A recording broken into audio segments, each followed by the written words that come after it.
There simply are no words. Moments like this, inexplicable loss, sweet, pure, beautiful. Esti, Tehila, Gavriel, Pinchas, there are no words. We search and we look and we long. We try to find words that will give strength or comfort or make sense, but they don't exist. There are no words. We're blessed to come from a tradition that even, or especially in those moments, there are no words. David HaMelech gives us those words. David HaMelech gives us expression. And so we begin the recitation of several Tehillim. We'll call Esty's uncle, Rabbi David Walensky, to lead us in the first Tehillim.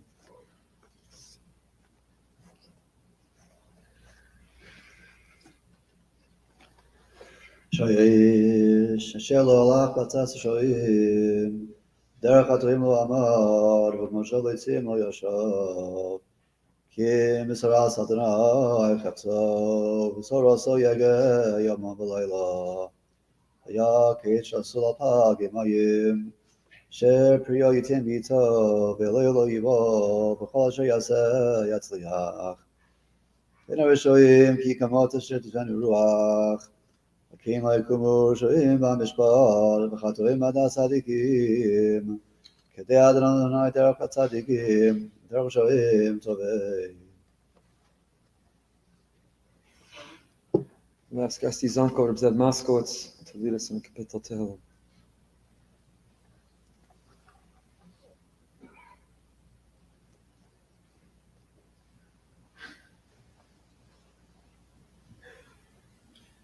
מזמור לדוד, אדוני מי יגור בעולמך, מי ישכון בהר קודשך, הולך תמים ופועל צדק, ודובר אמת בלבבוי, לא ירגל על לשונוי, לא יעשה לרעהו רעה, וחרפה לא ינשא על קרבוי. נבזה ועינו ונמאס, וסירי אדוני יכבד, נשבע להוריו ולא ימיר. כספו לא ינוסן בנשך, ושויחד על נקי לא ילקח, עושה אלה לא ימות לעולם. I'll ask Rabbi Brody to please lead us in the Kapitel Tehillim.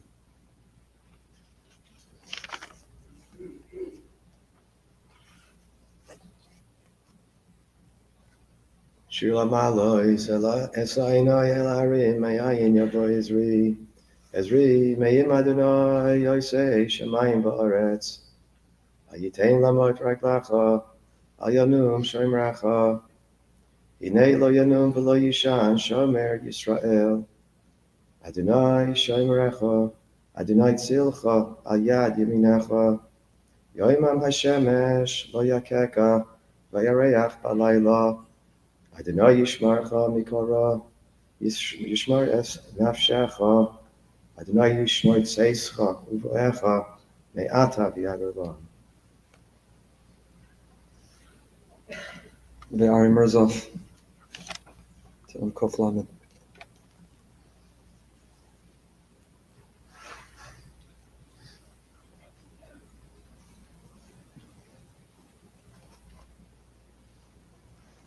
Shemalos v'namakim, Kristicha Adonai, Adonai Shema b'kali, Tieneftecha kashulos kol tachmenai. Avanos tishmaya Adonai miyamo, Ki emcha slicha man tivorek, V'isa Adonai kisa nafshi, V'rochalti nafshi l'Adonai mishem l'avoger, Shem l'avoker, V'chayisel Adonai, Kim Adonai, V'chayisel Rabbi Mofudos, V'yiftet Yisrael m'chlavonosah. Lastly, we'll ask Dr. Danny Agian, much more than a physician and a friend, throughout this last year, to lead us to Chaf Gimel.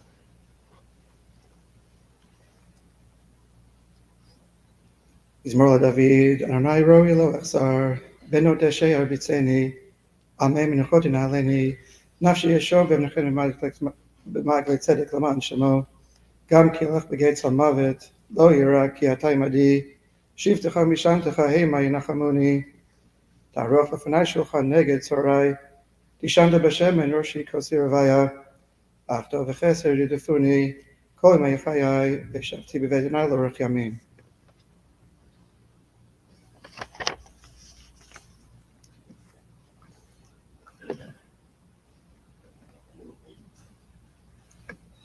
We've lost our sweet Adel, our happy and innocent Esty. Make no mistake, the world is dimmer today. Such a darker place without her smile that lit up every room she was in, not only playrooms and dining rooms and living rooms and classrooms, but even hospital rooms and treatment rooms.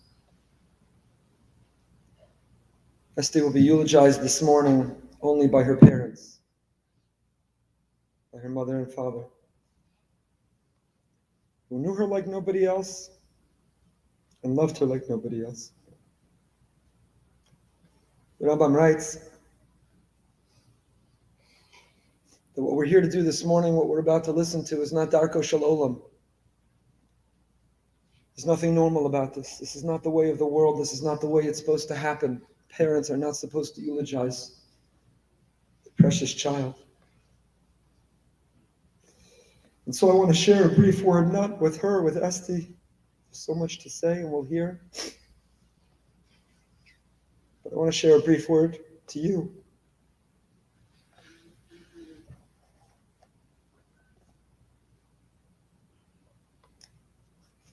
Rabbi and Rebbetzin,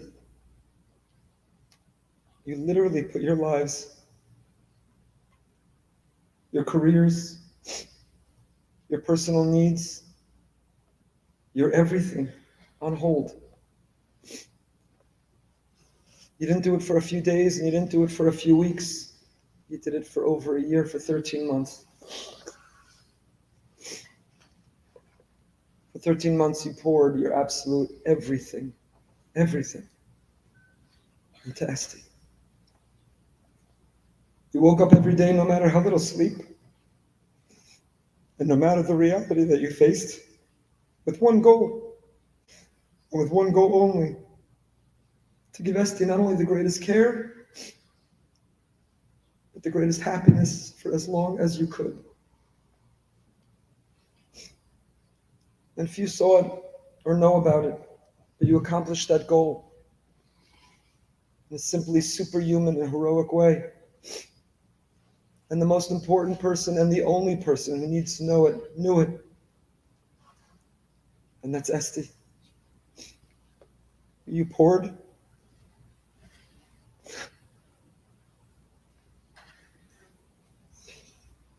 You poured a lifetime of love and time and attention into 1 year.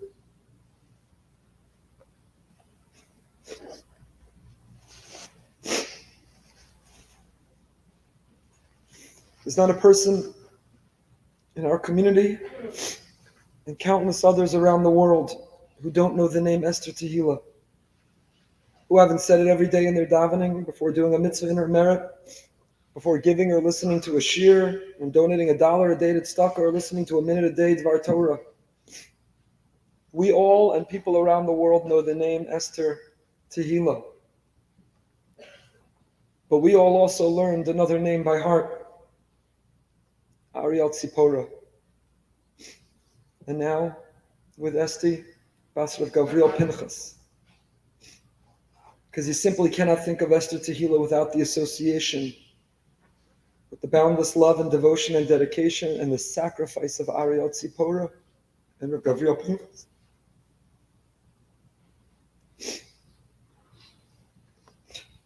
So I want you to know that there's not only so much love for you in this room and around the world, but you need to know there's also an enormous and extraordinary amount of respect and admiration for your Herculean devotion to Esty. For 13 months, long months, day in and day out, day and night, to her privacy and her dignity, to her happiness and her joy. Admiration and reverence for your love of your family and for who both of you are. Moshe and Shana and Rena. You gave Esty the greatest love. You gave her the greatest gift you could. You took the portion of time and attention from your parents and you gave it to Esty. And there's nothing more generous that a sibling could do for their sister or children could do for their parents than what you've done these last 13 months. At such a young age, with such dignity and strength. And both Esty and your parents felt your love in ways that nobody will ever understand.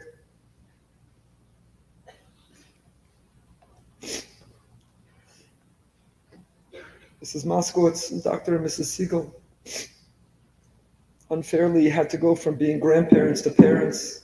You stepped in and you stepped up and you gave your everything. And this morning and in the days and weeks and years to come, we will send strength and comfort during this impossible time. And so, Raphael and Ariel, the grandparents, siblings and aunts and uncles and cousins, look around this room, this campus, those online and around the world. There's an enormous community who daven from the bottom of their hearts, and who would have done anything for this day to never arrive. And those tefillos, those heartfelt wishes, those many countless zchusim, they weren't wasted or squandered, and what happened to them is not for now. But know that we are by your side struggling to make sense of this and to understand it. But more importantly, the community that davened for Esty remains the community that will forever remember Esty. The community has gathered here in this space for Tehila rallies. And it gathers today to give kavod achron, to say goodbye. And know it will continue to gather to remember your outstanding daughter and granddaughter. It will continue to gather to be inspired by her stories and her character at such a young age, that we will continue to remember Esty and her life and her legacy, and that we will continue to feel that light of her smile that can and will never, ever be extinguished. In Moskowitz.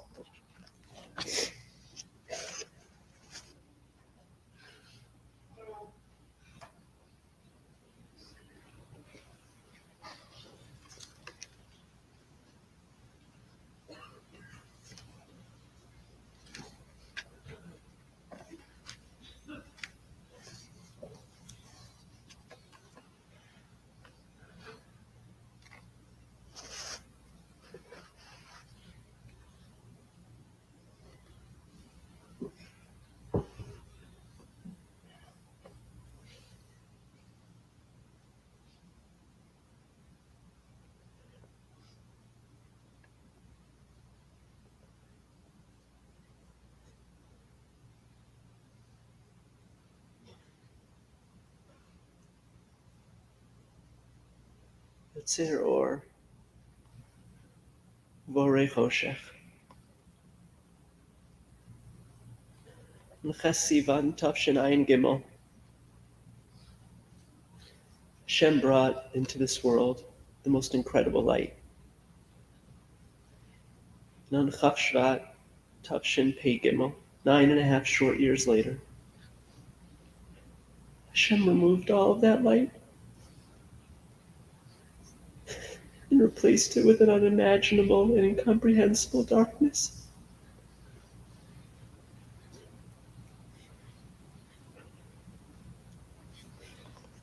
From the time Esty was a baby, Ariel would always say that Esty was too good to be true. Esty was an incredible child. She was happy, smart, inquisitive, sensitive, fun, funny, strong, resilient, and caring. She had this most delicious laugh and a contagious smile that could literally light up a room. She was an amazing friend, an even better sibling and daughter. Esty was just a magnificent human being inside and out.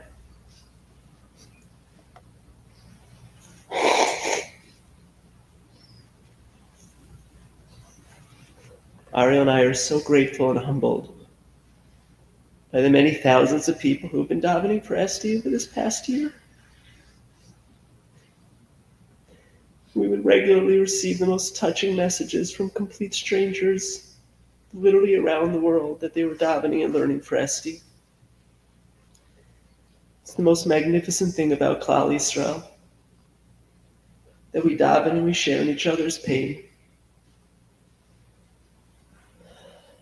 But I also recognize that many of you did not know Esty well, if at all.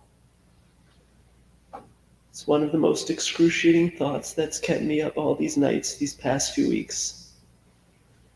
There was such a short time to make her imprint on this earth, that Esty will soon be forgotten. And yet, so despite how difficult it is to be up here speaking, I want to give kavod acharon, which means honor. I want to tell you a story of a little girl, my little Esty the bestie. A story that was cut so painfully short, and yet a story that needs to be told. And the greatest act of comfort that each of you could give us, in addition to the texts and the messages and all of that, the greatest act of comfort each of you can give us is to take one of these incredible qualities that Esty had and to keep her memory alive through that. Esty was fun. She loved to have a good time and was really just a happy kid.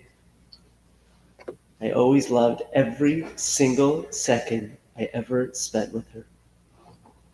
Over this past year, even during the most difficult points of treatment, Esty and I always had fun times together.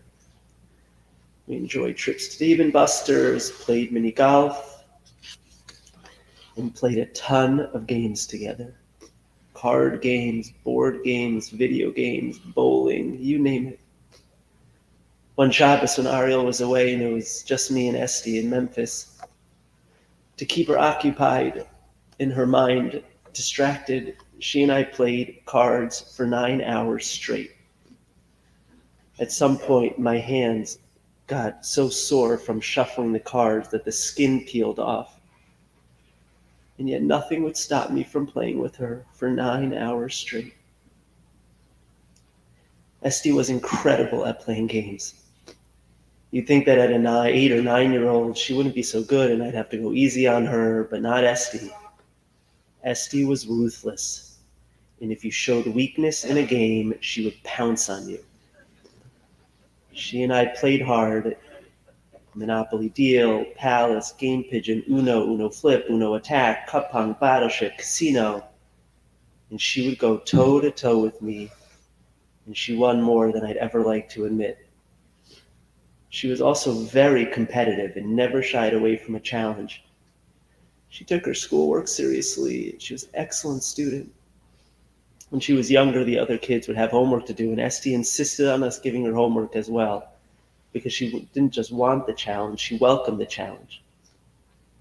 I remember about 4 years ago, we were on a road trip to New York, and I took the kids to a ropes course, a ropes and a rock climbing course. And Esty was far and away the youngest one, and yet not only did she consistently outclimb every single one of us, but when it came time to jump off this big zip line, needless to say, it was me and Esty up there, and one of us was petrified and the other one was not. And Esty made fun of me for that for years, because she was just fearless. She was athletic, she loved soccer, but really just any sports. Even just 4 weeks ago, she and I went outside and kicked a soccer ball around. I took such great pride when Coach Moish came up to me one day at carpool and told me how Esty wiped the floor against all the boys in recess. She could hula hoop for dozens of minutes at a time. One Shabbos meal, I think the entire meal, she sat there hula hooping. She could do headstands for seemingly forever. She would skip and cartwheel everywhere we went. She was just a happy kid. This year, there's one story I remember when we went bowling in Memphis once, and we put the guardrails up for Esty to make it a little bit easier for her. About midway through the game, Esty insisted on having the sidebars removed because she told us she wanted to challenge herself to bowl just normally like everyone else. The final time she and I went to Dave & Buster's, I think it was our second to last day in Memphis, she never played this with me before, but for some reason that time she wanted to play this Connect 4 basketball game where you have to shoot the balls into the slots. It was the saddest thing. Esty tried so hard to shoot the ball in, but she couldn't get it in. And so I would take the shots for the both of us, and like a good father, I would try to line up the balls so that she would win eventually, but prolong the game as long as possible. And when I finally got 3 balls in a row, Esty said she wanted another turn. And I'll never forget it. She just took the ball and literally with all of her might, she threw it up and she got the winning basket. She just never gave in. She never gave up.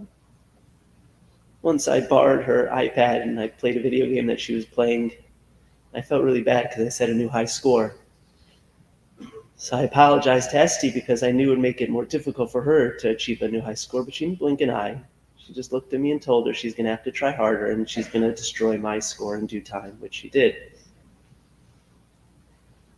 At one point during treatment, Gavriel, Esty, and I visited an indoor arcade.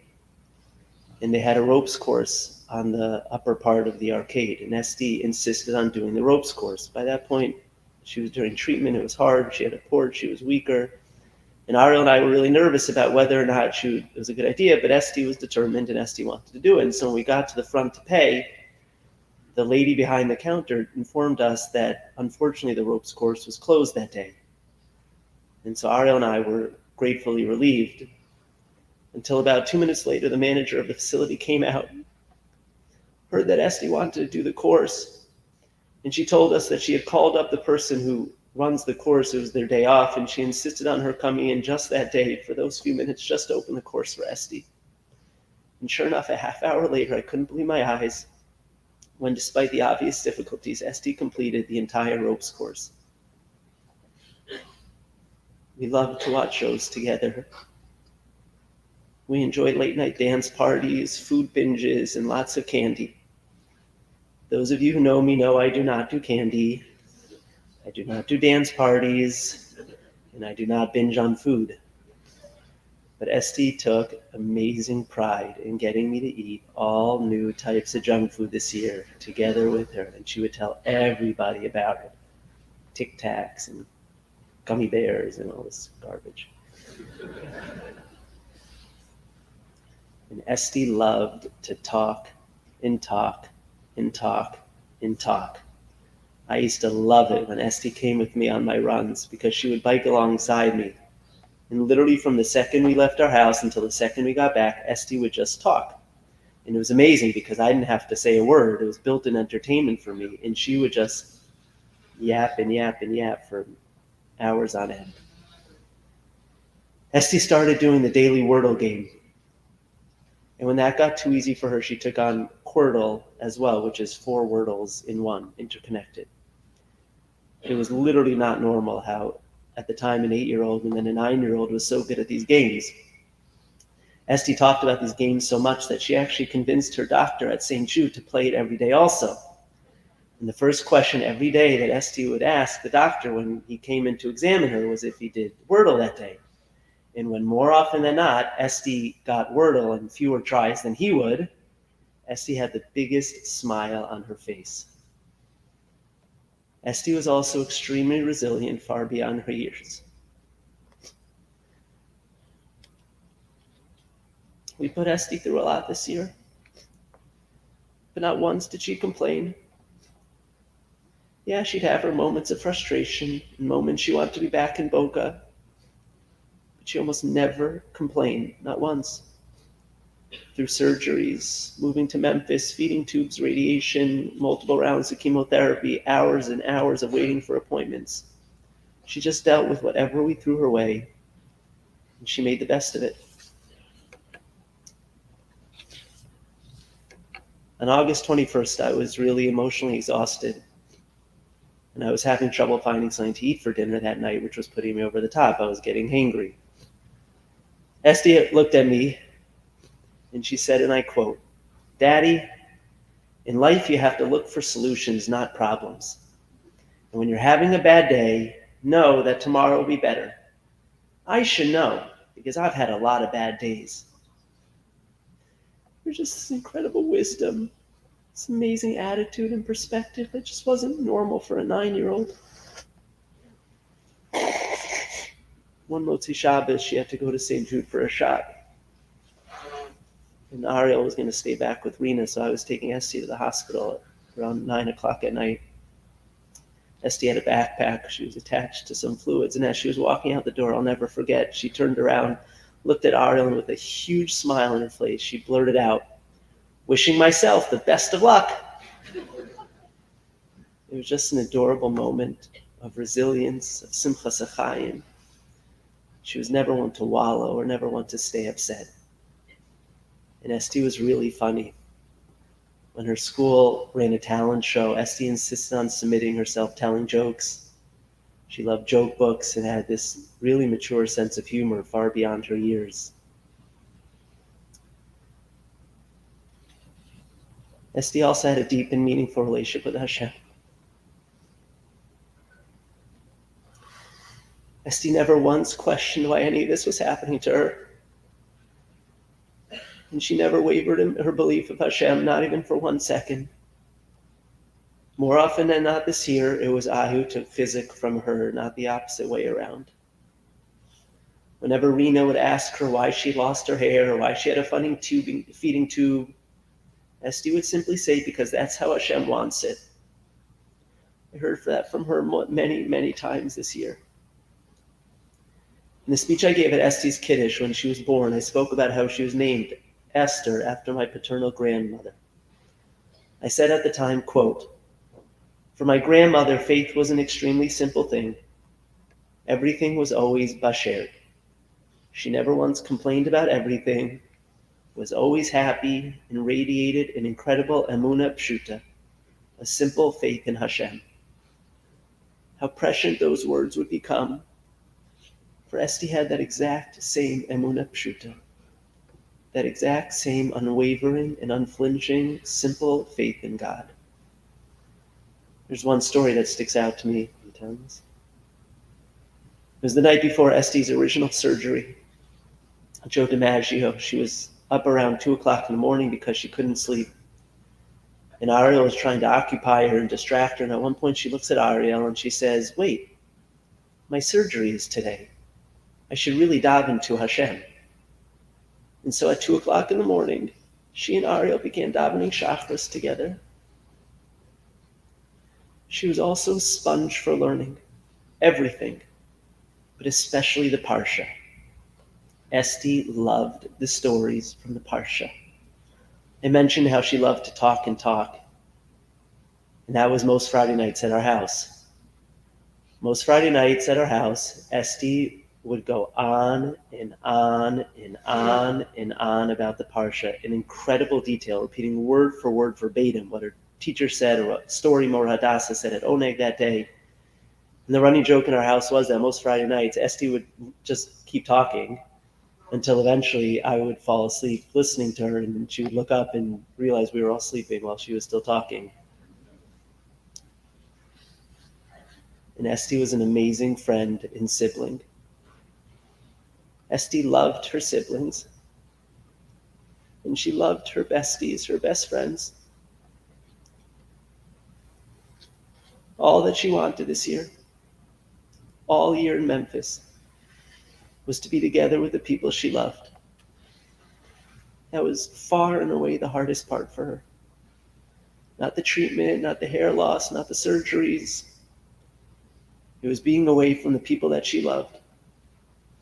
When her siblings or friends would schedule to visit, She would literally not be able to sleep for days and days beforehand because she was so filled with excitement. And the days when they left back to Boca or New York were always the hardest days. She never complained about anything else.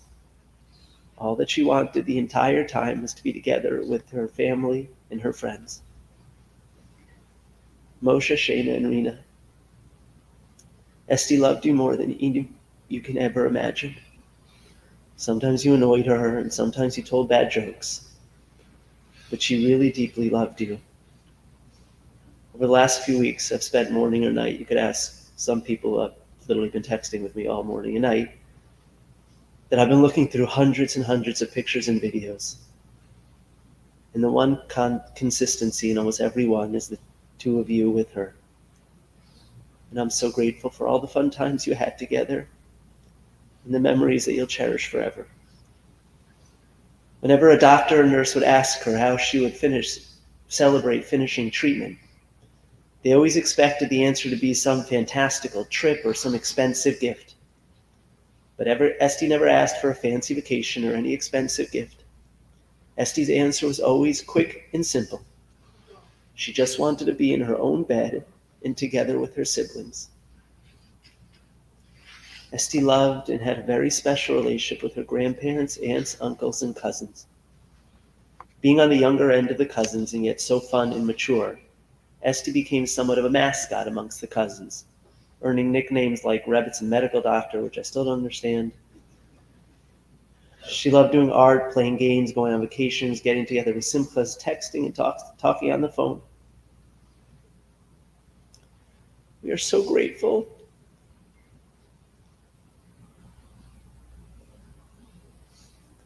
that Esty was able to make the trip to Philadelphia for my nephew's bar mitzvah just a few short weeks ago. It was not simple that she'd make that trip. We had returned from Israel Thursday morning and were scheduled to fly out to Philadelphia the next day at 6 a.m. I don't know what I was thinking. It's a big and strenuous trip for anyone, let alone someone who had just completed so many rounds of treatment. But for Esty, it was a no-brainer. Her values and her priorities were crystal clear. There was no way on the planet she was missing the simcha, and there was no way she would miss time with her cousins. And that weekend, it was as if time had frozen. Esty was herself, full of energy and fun, and thankfully able to enjoy such special time with family. It was a weekend that I'm eternally grateful for. And then there are her friends. Esty had a lot of friends, and she was grateful for every single one of them. But Leah and Audrey, two of you literally meant the world to her. She loved your messages, your voice notes, your cards, your treats, your packages, blankets, pajamas, videos, and visits. The three of you were inseparable. And I know that our pain is your pain this morning. Over the past few weeks, as we've been going through those pictures, it's striking how many times she was next to either one or both of you, and so many. Esty truly loved you guys, and one of the most bittersweet parts of us coming home, even for those few short weeks, was seeing the three of you reunited. Words can never describe how appreciative we are for the love and friendship that you and your parents showered Esty with. And Esty truly had a heart of gold and the most impeccable middos. I know many parents might say that things nice about their children, but without exaggeration or hyperbole, Esty's middos were truly magnificent. They always were, but this year in particular, I felt they were refined even more. Until her seizure prevented her from talking a few weeks ago, I can't remember a single appointment with a doctor or nurse, not a single one, in 13 months, that didn't end with Esty saying thank you. And even when they had to do unpleasant and sometimes hurtful things to her, she always said yes, please, and thank you every single time. Every single time Esty got a gift, she would respond by saying something "Oh my gosh, that's so nice of them." She was just truly appreciative of everything. And once when Esty received a gift for something that, for whatever reason, she wouldn't be able to use, we literally found her crying in her room because she felt so bad that she wouldn't be able to make use of this person's gift, and she felt that they had wasted it by sending it. She felt so bad about it. Once a nurse made a mistake that caused Esty unnecessary pain. I, of course, went through the roof, was furious, and told Ariel over the phone how I was going to yell at the nurse and report her. But Esty just looked at me and said, "Daddy, it's okay. She's just trying to do her best to do her job." She also loved writing poetry, first with her grandparents, then with her second grade teacher, Miss Gumper, and then for us. On our last day in Memphis, Ariel and I woke up to find Esty already dressed and ready to go. She told us that she was too excited to go home and she was unable to sleep, and so instead she wrote us a poem that read as follows. "Thank you, Mommy and Daddy, for helping me these past few years and helping me get over my fears. You are so fun to play Wordle with and Quirtle too. I love to play all day with you. I am so excited to go home with you, and I hope that you are excited too." Allow me to share just a few more stories about Esty's impeccable mitos. On December 15th, Esty had a rough night and wasn't feeling good. I hadn't eaten dinner yet, and everyone else was out of the house. I knew Esty wasn't feeling good and kept on asking if I could put her to sleep. But strangely, she kept on saying over and over again, "Not yet, not yet." I couldn't figure out why she was being so stubborn and not letting me put her to sleep. And so finally, realizing that she wasn't budging, I sat down to eat something. And literally the second I finished my dinner, Esty looked up at me and said, "Now you can put me to sleep." She wouldn't let me put her to bed until I had finished my dinner first. Because that was Esty. She always put other people before herself. On our recent trip to Israel, with the help of our friends at Chai Lifeline, we were able to seat Esty in business class so that she could be more comfortable and rest on the flight. I, of course, sat down and immediately lowered back the seat so that I could get some sleep. But I noticed that Esty just sat there. And so I told her that in business class, you can move your seat back in the sleeping position. And again, she refused. She wouldn't do it. So I kept on asking her. I said, "Esty, don't you want to be comfortable? Why wouldn't you put your seat back?" Until she finally told me why. She refused to move her seat an inch until I promised her that by her moving her seat, it wouldn't impact the person sitting behind her. Only once I promised that it wouldn't affect someone else, she finally agreed to get more comfortable and put her seat back. Because that was Esty. She's always putting other people before herself. And when we went to the Kotel for the first time, I was explaining to Esty how incredible it is that for thousands of years, Jews daven to this one spot. And so I started listing different things that people daven for. I said, for thousands of years, people daven here for parnasa and health and children. And when I finished my list of what people daven for, Esty looked at me and said, quote, "What about davening for someone else? Isn't that the most important thing that we daven for?" That was Esty. She just always thought of other people first. Esty could get along with anyone. She was easygoing and fun and just a really good friend. And so it was no surprise that when one of her friends was going through a difficult time, the school needed someone who they could pair her up with. They chose my Esty. Vatihi Esther noses chen beinei kol roeh. Esty won the love and admiration of everyone she came in contact with. Esty loved to sing, sometimes too loud. So many songs helped her and me get through this year. In the car on the way to treatment, we sang Mordechai Shapiro and Shweki and Eitan Katz and so many others. But I know this is a little weird to do, but there was one of her songs that was her favorite song from a movie that she used to sing over and over again during one particular stretch in the hospital during treatment. And it was actually very sweet. All the nurses would come in and they would love to sing it with her. And the words from the song moved me in particular because it struck me how much it captured who Esty was. Dear little girl, you are terribly blessed, but it's your heart of gold I love the best, and that will be your crowning glory. My sweet child, when they tell your story, they'll call your heart of gold your crowning glory, the most glorious part of you.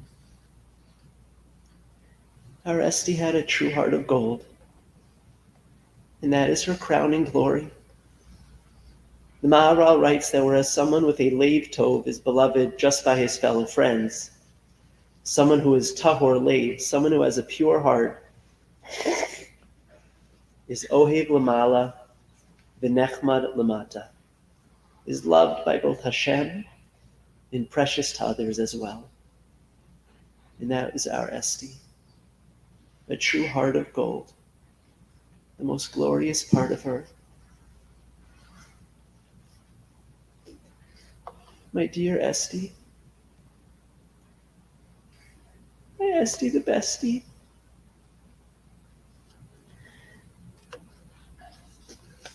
Ask anyone who knows our family, and they'll tell you that from the second you were born, you literally had me wrapped around your little finger. I told Mommy the other day, and I haven't thought of any examples since, but I cannot remember a single time that I ever had to punish you. Can't say that for everyone in the house, but not a single time I ever had to punish you. Not once.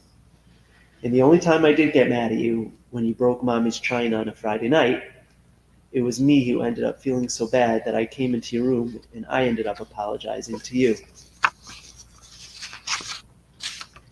Esty, it's not an exaggeration to say that Mommy and I have literally spent every single second of this past year thinking about you and worrying for you at all hours of the day and all hours of the night.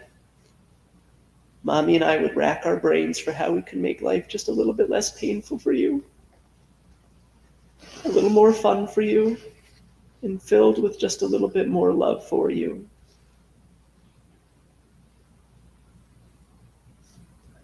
Mommy and I moved heaven and earth to try and make sure you would always be comfortable, that you would never truly understand what was going on, and that you would be able to enjoy every second of your life, no matter how limited Hashem might decree it to be.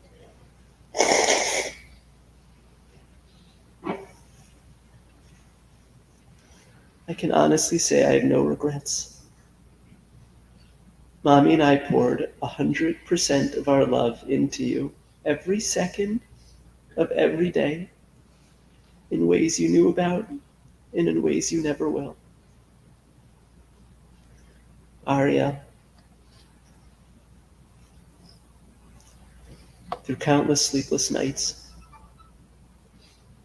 horrific diagnoses, painful appointments, weeks of separation, balancing children and homes 1,000 miles apart, and managing Esty's care, you are our family's rock.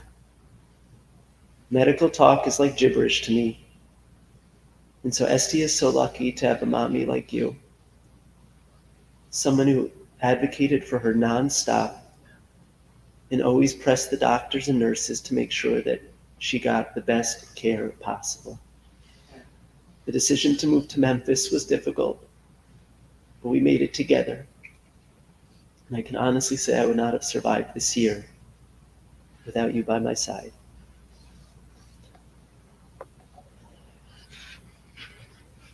Gratitude was very important to Esty. And while there'll be other opportunities to flesh out the full extent of our gratitude and to include all the many, many people who deserve to be thanked, I just very briefly today want to mention a few people.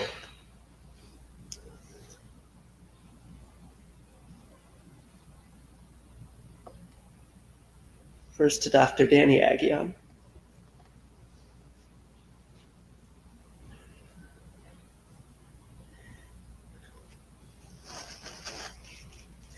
In a million years did I ever think that my best friend growing up would move to my community and end up performing surgery on my daughter. But you were literally there for our family day and night, 24 hours a day, 7 days a week, anywhere in the world. You lived our pain with us every second. And then there were these past 3 weeks. Danny would be embarrassed for me telling people this. Not many people know, but Danny literally slept in the hospital for days on end. And for the last 2 Shabbases together with us, said he could be by our side, advocating for us, sharing his love with us, and alleviating just a drop of our pain. Dr. Melissa Schenker, for always being there for us, both as an amazing friend and an amazing doctor. To all of our friends, and I hope you'll forgive me, but there are too many to list by name here today. But you know who you are, and you know how much each of you means to us, and how grateful we are.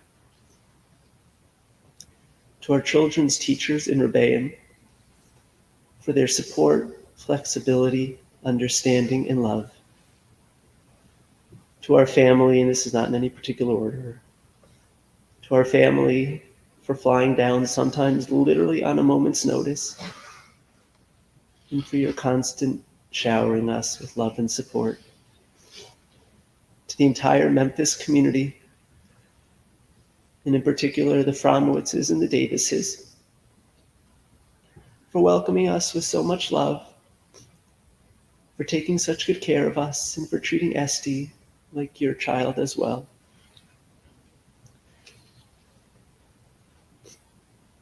To Rabbi Goldberg, the BRS staff, and the community, I am eternally grateful, not just for your love and support, but much more importantly, I am forever grateful for the ability that you have given me to spend this last year focused solely on Esty and her needs. I can't tell you how many doctors and nurses we met who simply could not understand the breadth of love that we were showered with and the amount of support that we were given. There'll be other times to share my gratitude in more detail, but just know from literally the bottom of my heart, I am so grateful. To Rabbi and Rebbetzin Newberger, for always being just a phone call away, 24 hours a day, for your love, for your support, for your tears, for your Piskei Halacha, and for visiting us both in Memphis and in Boca. Esty came alive when you guys came to visit. She enjoyed every second of it. And there are just no words to express Ariel and my gratitude for what you have done for us. To Henny, Chai Lifeline, and the entire Chayenu staff in Israel, for being there for our family in ways that we knew would be helpful and in ways that we never could have dreamed we needed. You made life so much easier for us this year. You helped guide us through so many difficult moments, and we're so appreciative. I'd be remiss if I didn't thank Binyamin Michelle for the one-on-one campaign. Every single morning, because we were an hour back in Memphis, I would wake up about 4 or 5 in the morning to see who gave the Dvar Torah that day. Gave us such chizuk and made us feel just a little bit less alone. And for that, I'm very grateful. To Ms. Jill Gumper for writing Esty weekly poems. To everyone who sent games, and cards, and blankets, and toys for Esty. You have no idea how much it comforted us and how happy it made her. And to the nurses, child life specialists, and doctors at St. Jude and Joe DiMaggio Hospital. Ariel and I experienced the most inspiring and incredible acts of humanity throughout the year, and in particular these past 3 weeks. We are so grateful for the excellent love and care that you showered Esty with 24 hours a day, 7 days a week. And we know you would have given anything for me not to be standing here today. Hashem, I wish I knew why you put Esty and our family through this nisayon. I've cried and davened over this for hours and hours and hours this year.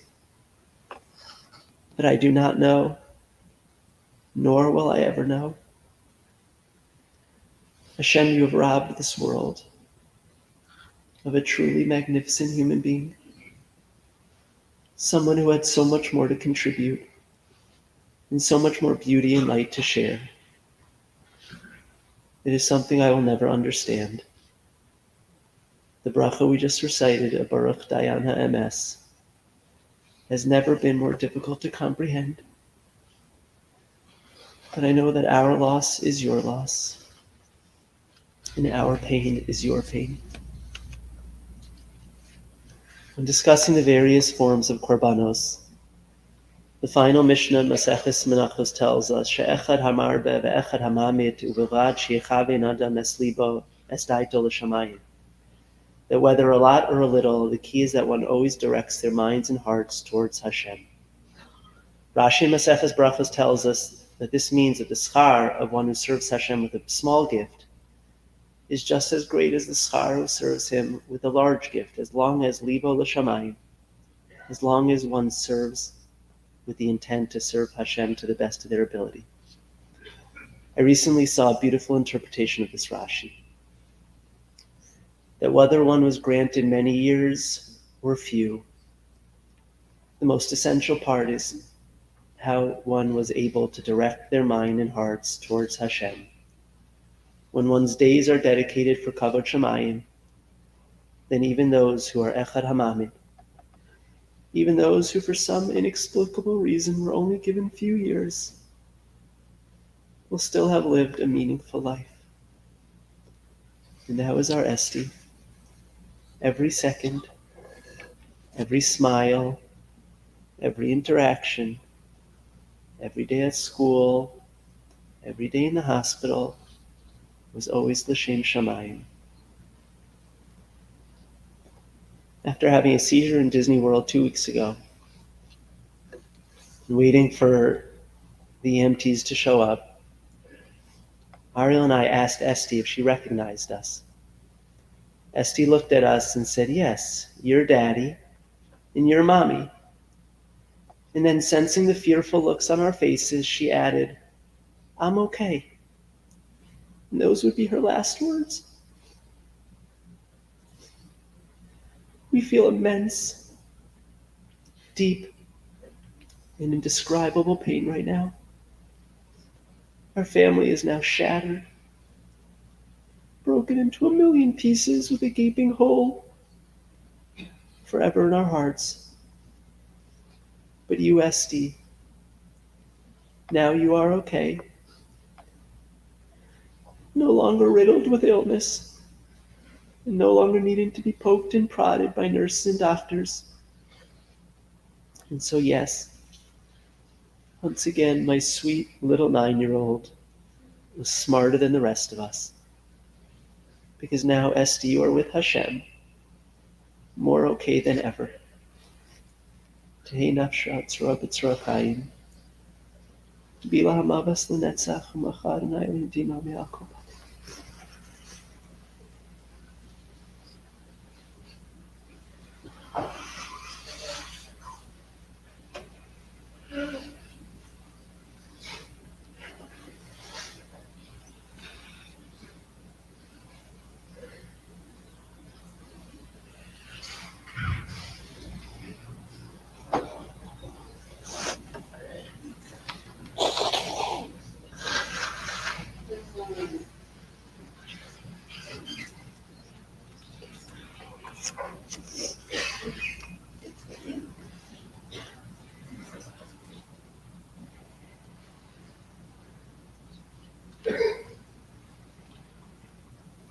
You must be wondering how I put this speech together so quickly. Well, the truth is I've been writing this speech in my head since January 18th, 2022, the day Esty was diagnosed. I've been putting these thoughts together for over a year. It was going to be the speech I was supposed to deliver at the Sudas Hoda for Esty's recovery once this was all behind us. Sadly, Hashem had other plans. In the last 13 months, the English language has failed me.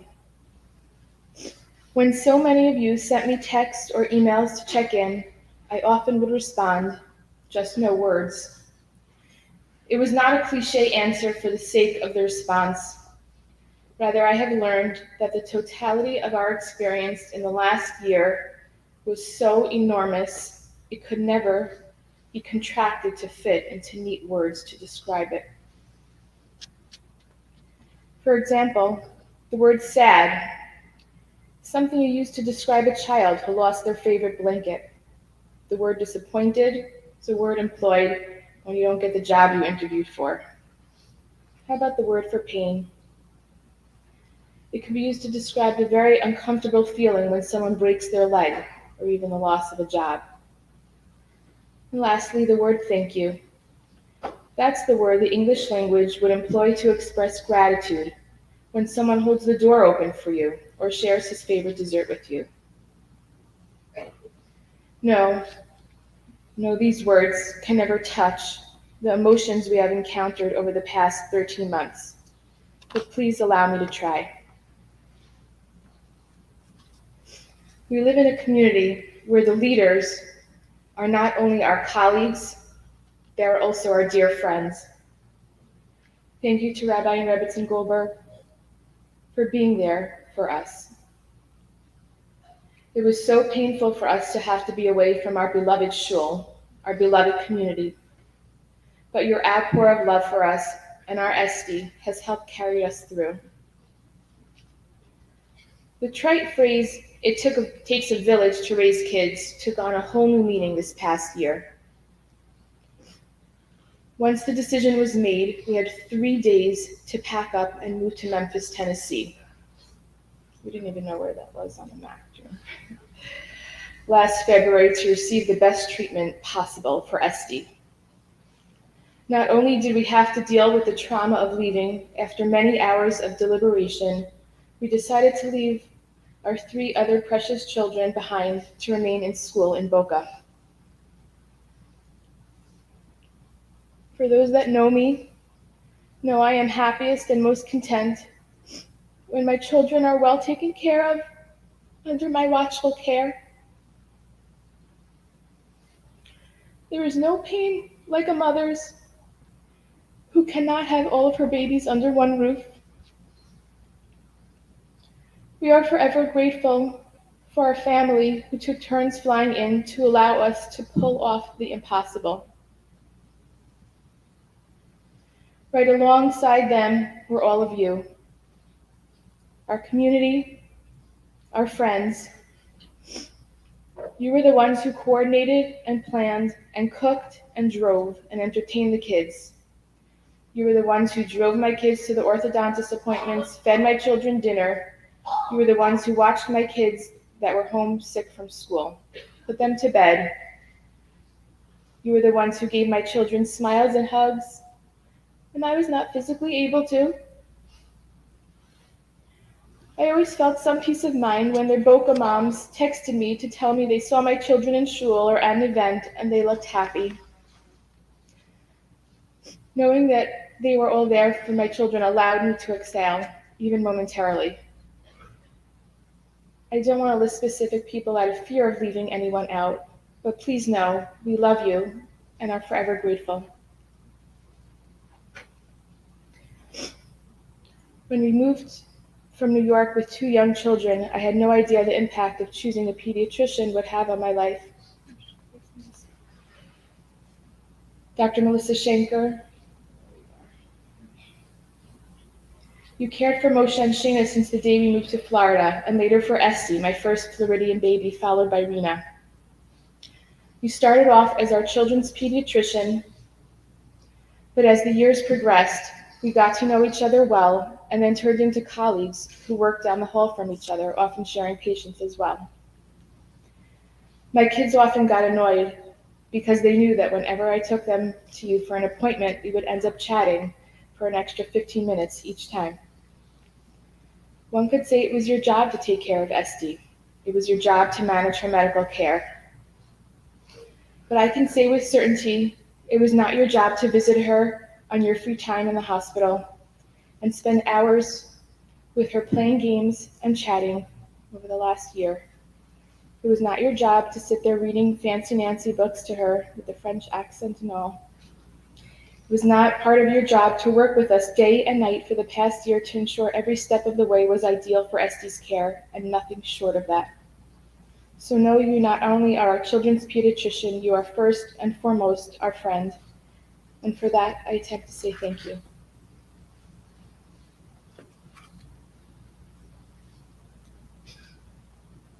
Dr. Danny Aguion.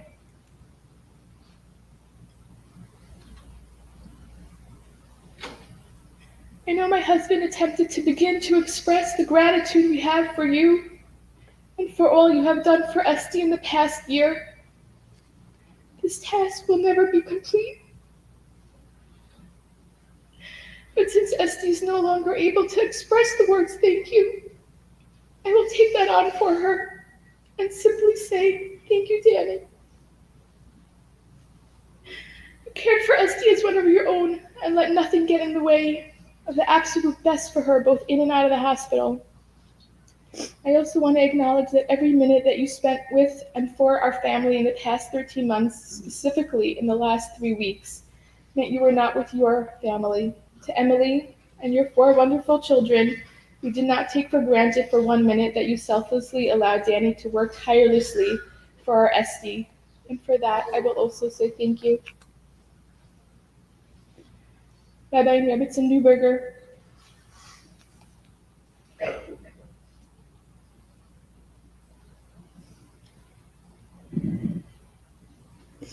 We don't take for granted the tremendous chus it is to have you part of our lives for so many years. We continue to marvel at your ability to care for so many while making it seem effortless. We look forward to your visits both in Memphis and back in Florida, for the tremendous chizuk it gave us, as well as the smiles it brought to Esty. Heshi, she truly enjoyed when you sat with her and played with her. She knew it was special when you would come to visit. You both have lived and breathed this with us for the past 13 months. From the very beginning, we felt your love and concern every single day. I daven that HaKadosh Baruch Hu bless you both with tremendous bracha to allow you to continue to carry Klal Yisrael on your shoulders for many years to come. We thank you and we love you. Day after Esty's surgery last year, I received a message from someone at Chai Lifeline. To show you where my brain was at the time, I didn't bother responding to the message because I was certain they were calling about our upcoming Shabbos accommodations for the Chai Lifeline Marathon Shabbaton that my husband was supposed to be the speaker at the following week. What else would Chai Lifeline want from me, I thought.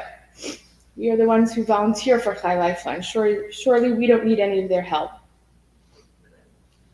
Once the sad reality crept in, I agreed to return the call. That first phone call was the first of many with the amazing Henny Halberstam, who would continue to be our Chai Lifeline liaison throughout this ordeal.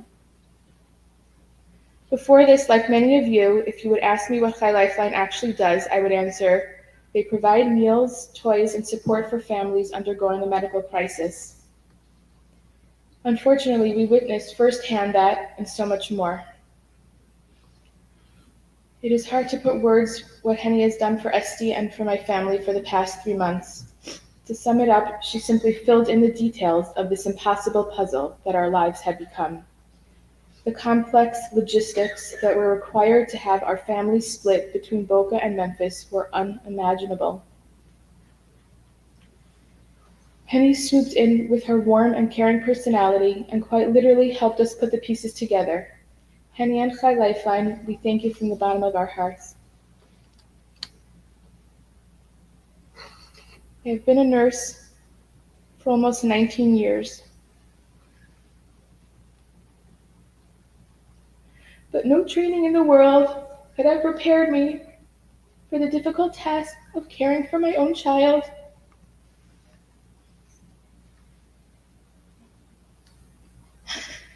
I had exceptionally high standards, and I am so incredibly thankful to the amazing medical teams in both St. Jude's Children's Hospital in Memphis and locally in Joe DiMaggio. I'm sure I will have the opportunity to expand on our experiences there, but for now, I say thank you for Esty. Thank you for caring for Esty like she was your very own.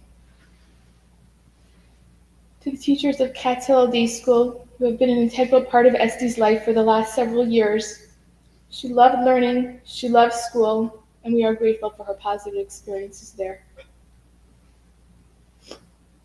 Esty loved hanging out with her cute little friends. She was able to remain so close and keep in touch with her besties Leah Hike and Audrey Memphis. Even came to Memphis for a few short visits in an attempt to bring Esty a little love and cheer from home. She valued those visits so much.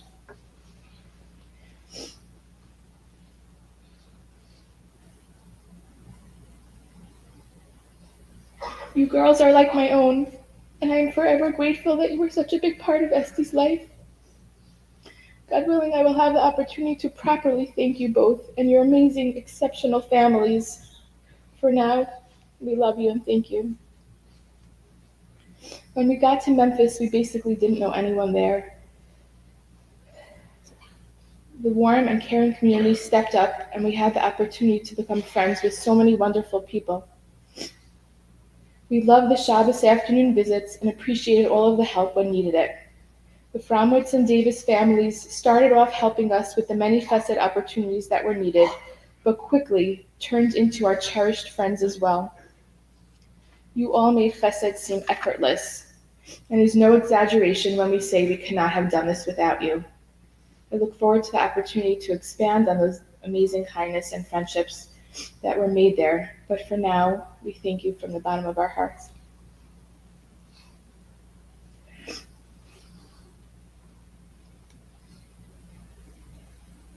And now, my sweet Esty. A few weeks after Esty was born, we went up north in the summer to visit our family. I clearly remember sitting at my sister-in-law Shoshana's dining room table, telling her that Esty has acquired a new nickname, Esty the Bestie. While it worked perfectly, I jokingly admitted that I felt a little guilty calling her the bestie in front of her siblings, Moshe and Sheena. She laughed and assured me to give her a few years, and she will start getting into their way and acquire a new nickname of Esty the Pesty. We laughed and waited. But the truth is we were wrong. She never did acquire that title. Since Esty was a baby, her personality was apparent. Unlike most babies, she did not cry often, and when she did, it was purposeful. She was hungry, she cried, I fed her, and was soon happy. She was wet, she cried, I changed her, and happy again. No drama, no extra fetching. I always said that Esty was the child you could always talk off the ledge of a tantrum with a rational conversation, quite unusual for a toddler. Esty had a humble confidence about her.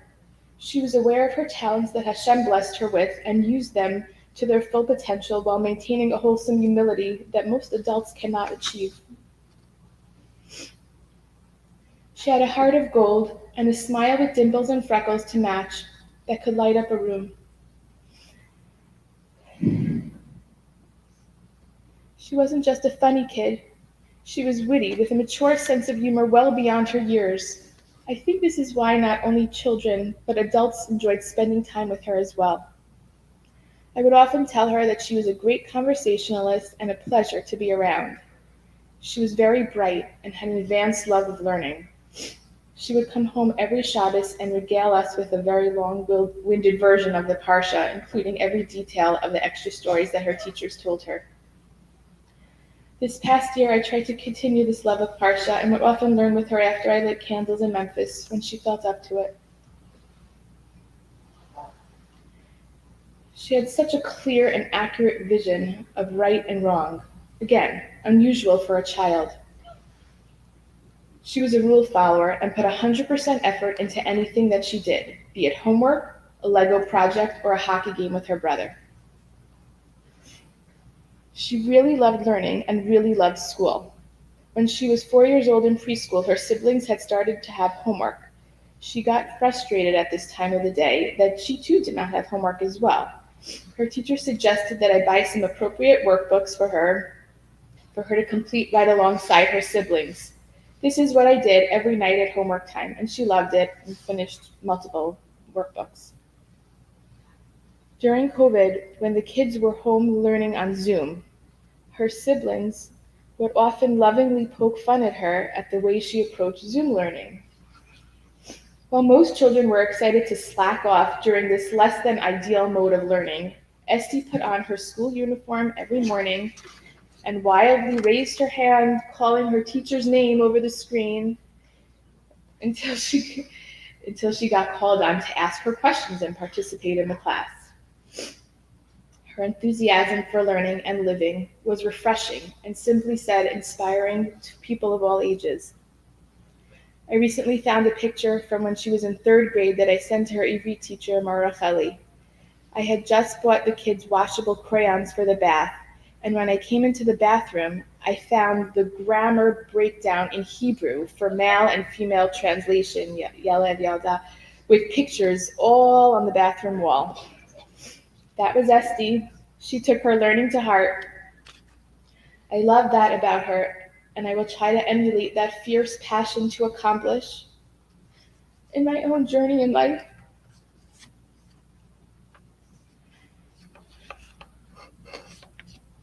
Esty was athletic. She loved to play sports with her siblings and friends.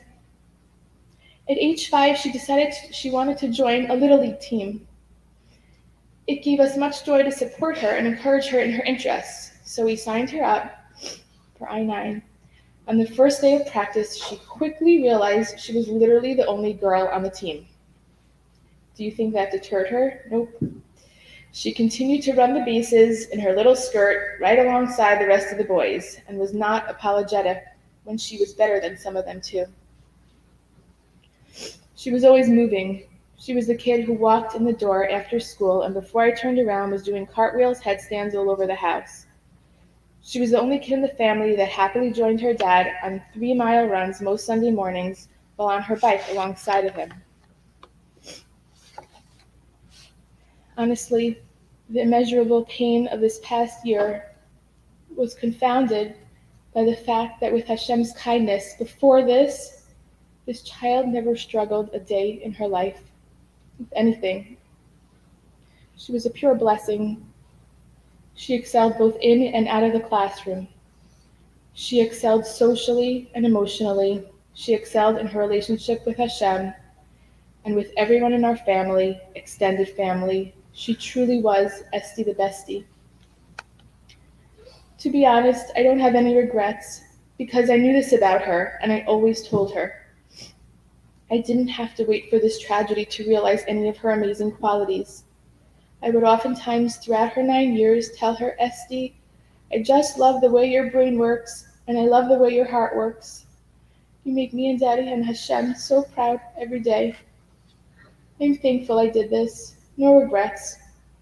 I hope with all my being that she knew her existence in my life was a pure bracha every single day. Her sweet and sensitive nature literally melted the hearts of those that knew her well. At age 6, after another wonderful visit from her Bubby Boston, all of the other kids were outside walking Bubby out. yet I could not find Esti. I came back in and found her sobbing in my bed. Esti, what's wrong? I asked her. She replied, I'm just so sad I don't want Bubby to leave. A sweet, pure, and honest answer. This Mida was always apparent. This past year we moved Rena to Memphis to be with us. As you can imagine, at the end of an arduous day, I didn't always have the patience that I should have had for Rena. One evening I was having a particularly hard time with her and just had to leave the room for a few minutes. After a few minutes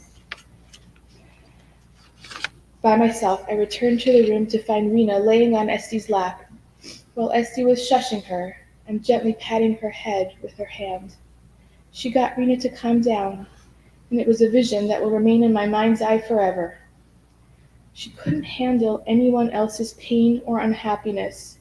She had a special heart, and that's the truth. I truly love spending time with Esti, and for good reason. We have always loved cooking and baking together. I've had the opportunity over this past year to do this a lot. In the hopes of encouraging her to eat more, we tried to be creative with our menu over the past year. I would rack my brain day and night for different foods that we can make together in hopes that maybe she would be interested in eating it. Always wanting to challenge her, I would have her half and double the recipes in her head, making sure to advance her math skills and fraction skills even while not in school. Sure enough, she aced it every time.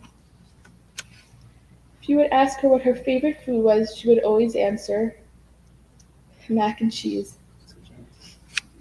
On her 6th birthday, we offered to take her for a special birthday dinner, just us and Esti by herself. We told her we would take her to any fancy restaurant of her choice. After thinking about it for a while, she answered with confidence, would it be okay if we went to John's? Their mac and cheese is really my favorite. We couldn't help but laugh, so we got dressed up and off we went to our local John's for our special birthday date. In typical Esti fashion, I remember her asking if it would be okay for her to order pizza and fries with her mac and cheese. She was always nervous about being spoiled or taking too much. Of course, we got her everything and had one of the most memorable birthday dinners. Esti loved her siblings, grandparents, and cousins so deeply. Living far away from everyone was not easy, but she so eagerly awaited all of their visits. She would actually count down their arrival. Esti, you leave such a gaping hole, not only in our family tree, but in the hearts of your beloved family. I don't think family get-togethers will ever be the same. Not your infectious laugh or competitive card games, or simply said, without you.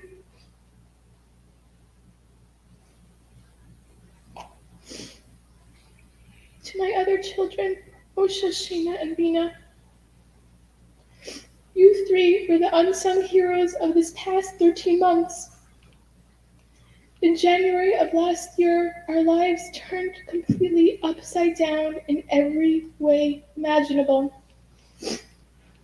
Daddy and I had to make the hardest decisions of our lives and inevitably made life harder for all of you. We hope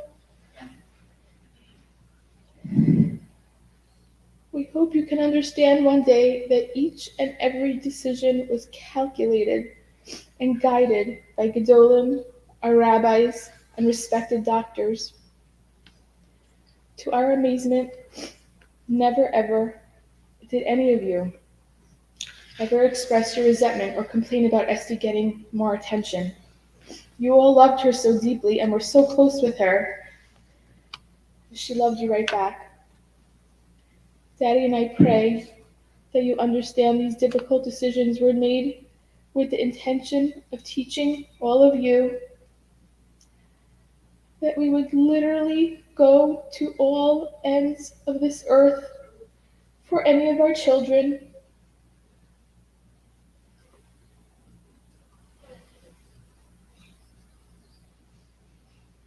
and with the support of our family, friends, and Rebbeim, we did just that.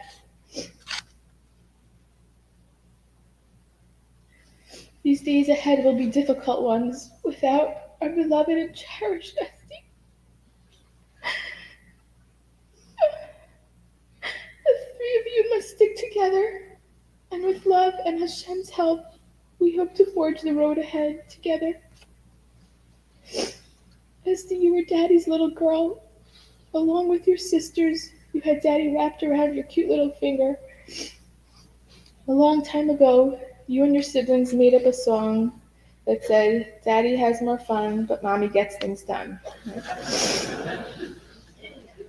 During the past year, Daddy had definitely kept up his end of the bargain. I can't remember a time when Daddy ever said no to you. From the early morning to the late hours of the night, Daddy was always there and ready to play a game with you, eat candy, or enjoy a spontaneous dance party with you. His fierce devotion to you and everything that was important to you was nothing short of inspiring. To put it simply, his love and devotion to you knew no limits. I honestly believe Hashem gave him extra strength when I didn't have it, to provide for you and make sure there was a smile on your face every single day, no exceptions. I marveled at your strength and devotion to keep Esty happy, and your success was apparent in the love and admiration that she had for you.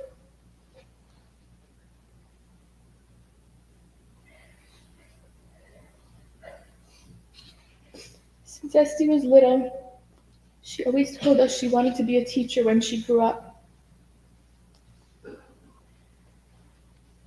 While it may seem that this was not fulfilled, I would like to argue the contrary. In your 2 short 9 years in this world, you have taught our family, your friends, and likely everyone you knew the secret to being happy. You never wanted a lot, but you always gave a lot. You put your full effort and passion into everything you tried to accomplish and always reminded us to have a positive outlook. And most importantly, you always reminded us to be content with whatever came our way because this is what Hashem wants. Quote. With that formula, you achieved success. So no, you may not have gotten to be a formal teacher in a classroom, but you certainly taught me so much. Esty, the pain of not having you by my side is so deep, it physically hurts. I think I will forever walk around with this piercing ache in my heart because your smile is not close by. Your name in Hebrew, Esther, loosely translated means I will hide. I have been thinking about this a lot lately. There is so much about you that I still want to learn and know about, but sadly Hashem has kept this hidden from all of us. As your mother, I can only dream and wonder. But I will try and remember all that you taught and attempt to put one foot in front of the other for you. Please be mochel me if there was ever a time that I did not live up to be the mother that you deserved. I thank you and I love you forever and ever.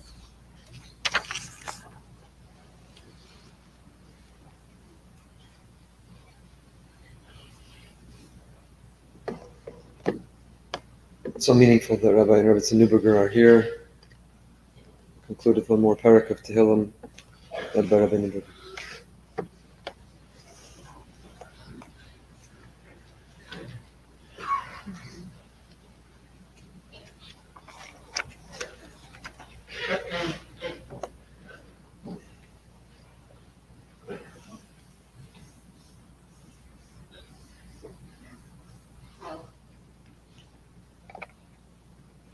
נכדם דוד.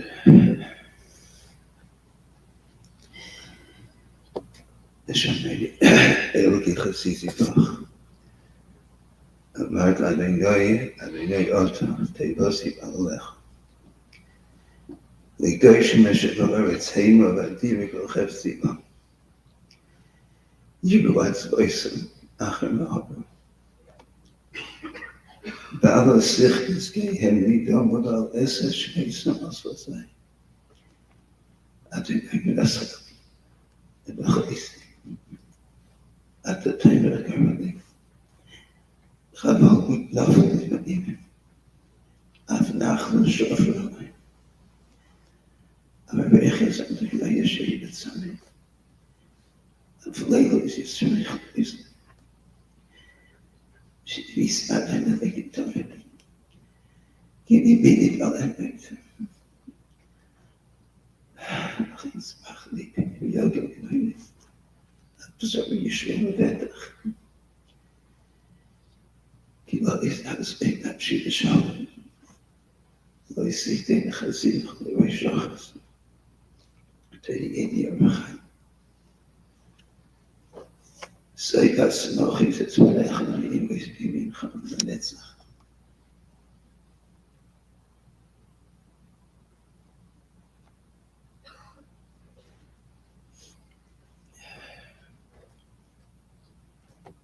But in that Tziv,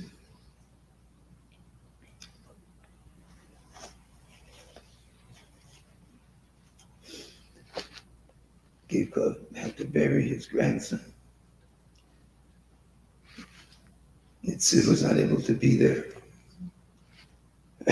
So then Nitziv wrote to Chaim Brulin, father. He said, when David HaMelech said, Eli Atov V'Yidecha, Elei Hai V'Rimecha. This is what David HaMelech had in mind. There are times in life when we know Kadosh Baruch Hu's compassion well and know His protection intimately. And those are times of Eli Atov V'Yidecha, when we recognize the Kadosh Baruch Hu from near, able to thank Him. But then there are times in life, Elokai V'Rimecha, when we recognize His control, but don't see His compassion. When we see His power, but don't feel His protection. V'Rimecha, and I will have my reverence for you. But it'll be reverence with an emotional distance. V'Rimecha.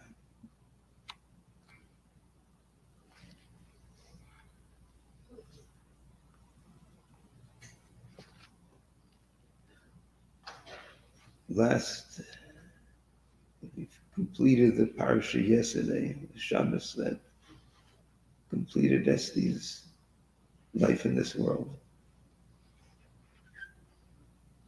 And one of the puzzling phrases, puzzling because what's it doing after Matan Torah, lo sala b'malos al mizbechi. But this morning, it takes on a different meaning. There are mizbechos, there are sacrifices that cannot be described and up into words. Lo yisala v'malos. And you will not be able to come close. You will not be able to go from step to step to understand. We will forever live with kashas. Klal Yisrael lives with questions. And we leave this Beis HaKnesses this morning, this afternoon, with another deep and painful question. But kashas and questions linger. Answers often get forgotten. In kashas and questions, we sometimes get distracted from them. But they're always with us. And we won't know it be us go well how to understand We won't know whether Esty's neshama was destined to be here for the very beginning for a short period of time for some tikkun. We don't know whether Esty's neshama is taken from us. Ba'avon hador, as the Gemara says, because we as a very large community, we as Klal Yisrael have profoundly disappointed the Rebbeinu Shalom. We don't know whether the Kadosh Baruch Hu needs to have Esty's neshama close by,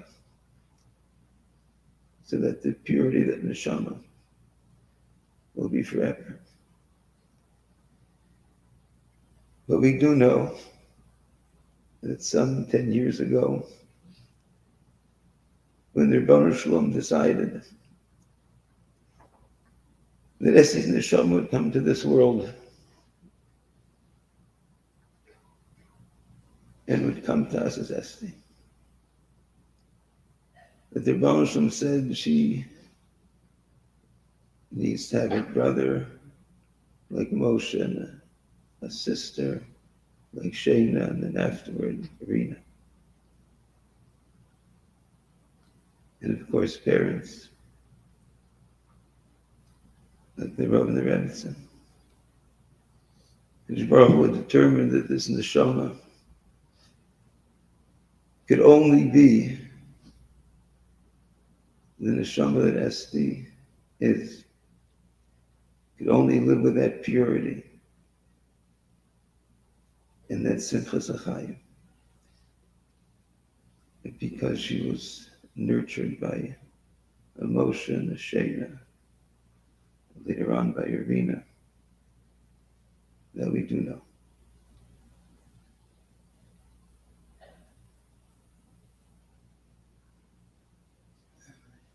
I'm sure that Esty's neshama will be received by the greatest malachim and be ushered in to the Kisei HaKavod with the utmost years of Kodesh. It could not be any other way. Te'inav shot roar b'tzarachayim.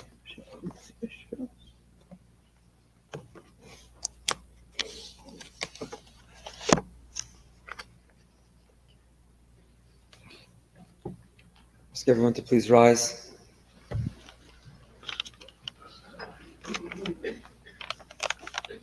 Kelmali will be led by Esty's uncle Elliot Moskowitz. After the Kelmali, be an opportunity to follow behind the hearse outside. Esty's going to be, the Kvura will take place in Eretz HaChaim in Beit Shemesh, approximately 5:15 tomorrow, Israel time. We'll share details. Those from Israel who want to be able to attend or to watch. The Moskowitzes will return immediately on Tuesday morning. We'll send out the Shiva times and the davening schedule. We'll send out later today. Thank everyone for joining, sharing strength and comfort. We ask everyone after the Kelmali to allow the family to follow Esty, uncles to step forward, and the BRS rabbis, staff to help escort Esty. Everyone else, please exit the main entrance and follow closely behind. The family has to make a flight, so after following behind, to please allow the family to return to make those preparations.